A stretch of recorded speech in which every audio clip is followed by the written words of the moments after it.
the next question.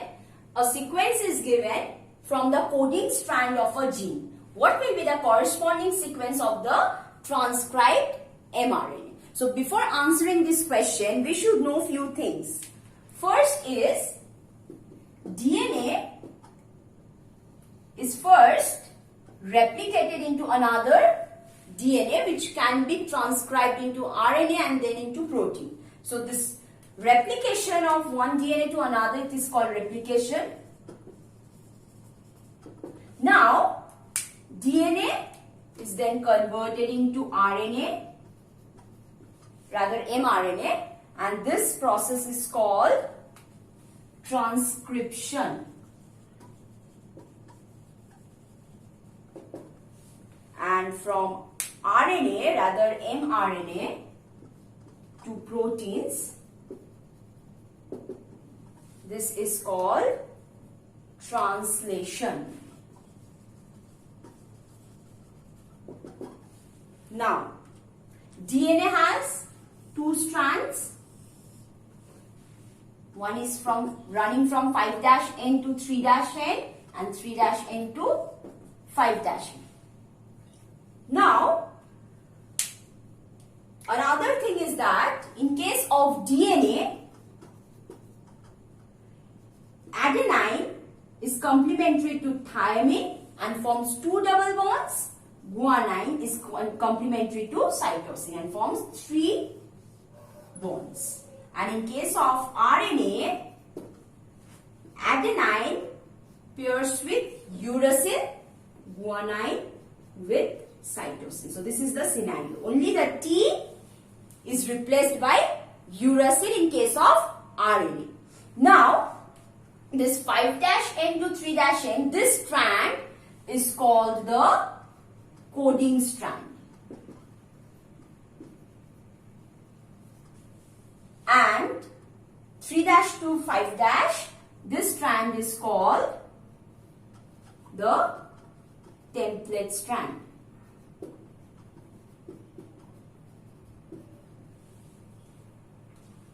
Now the question is, so the template strand will transcribe the RNA. So this is complementary to the RNA that will be formed. So the RNA that will be formed will be complementary to that of the template strand. So this is the RNA and this is the DNA, two strands. Now in the question they have given us sequence which is present on the coding strand. So if I write the sequence of the coding strand, it is A, G, G, T, A, T, C, G, C, A, T. So this is a sequence that is present in a gene sequence.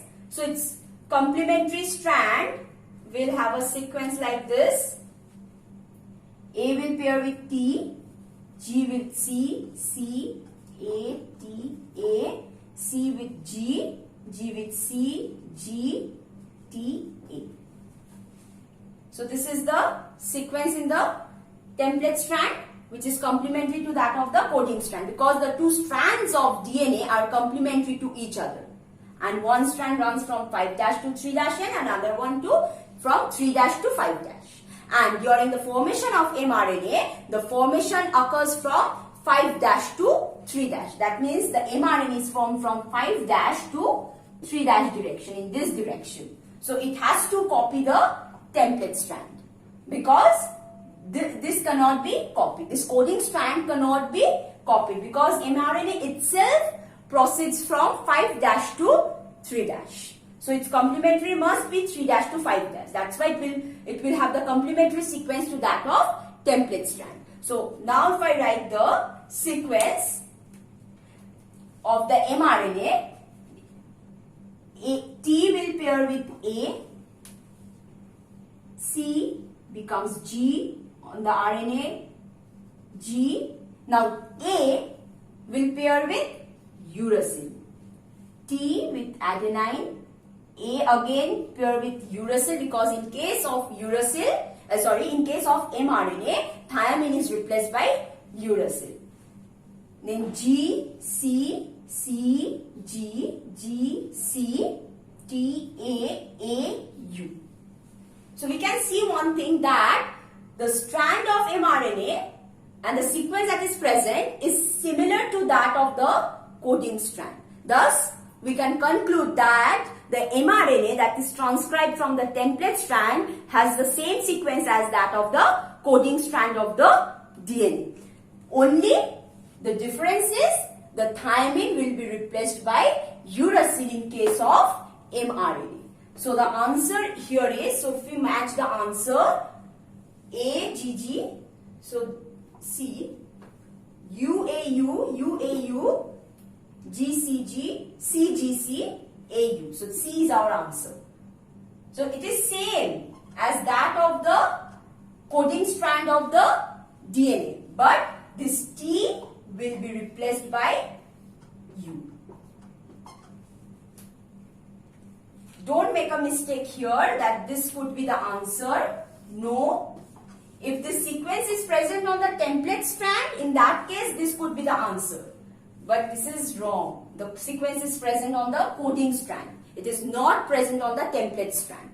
So if it would have been present on the template strand, the answer would have been like this, number D. So C is the correct option. Now the next one is, there's 4 statements. We have to pick which one is the incorrect statement. The first one is, glycolysis operates as long as it is supplied with NAD+ that can pick up hydrogen atom. This is absolutely a correct statement, because NAD+, the coenzyme, is required for the oxidation and the reduction process in few steps of glycolysis. And if this is not present, then the process will come to a halt. So this is very much required, because from NAD+ we get NADH.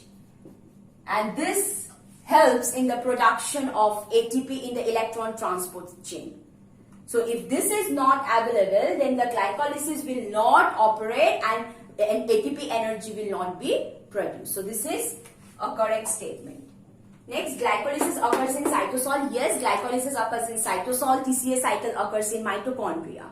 And also electron transport chain and oxidative phosphorylation occurs in the mitochondria as well. So this is a correct statement. Number 3, enzymes of TCA cycle are present in the mitochondrial matrix. Yes, as I have told you that TCA cycle occurs in mitochondria. And in the mitochondria, there are outer mitochondria membrane, there is inner mitochondrial membrane, and there is the matrix. And inside that matrix, all the enzymes are present for the TCA cycle to operate, except one enzyme, and that is succinate dehydrogenase. So this is present, only one enzyme, that is succinate dehydrogenase. This is only present in the inner mitochondrial membrane. This is not found in the matrix of mitochondria. So this is a correct statement.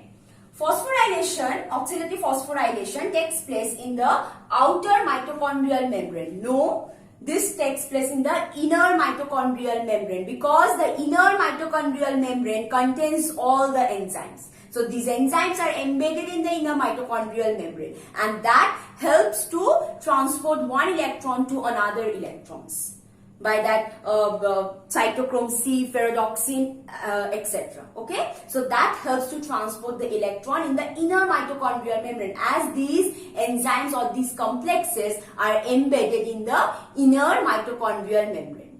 So outer mitochondrial membrane has no role with the electron transport chain or with oxidative phosphorylation. It only allows all the substances to pass freely in and out through the outer mitochondrial membrane. So this is an incorrect statement, and the correct option is 4. So this occurs in the inner mitochondrial membrane.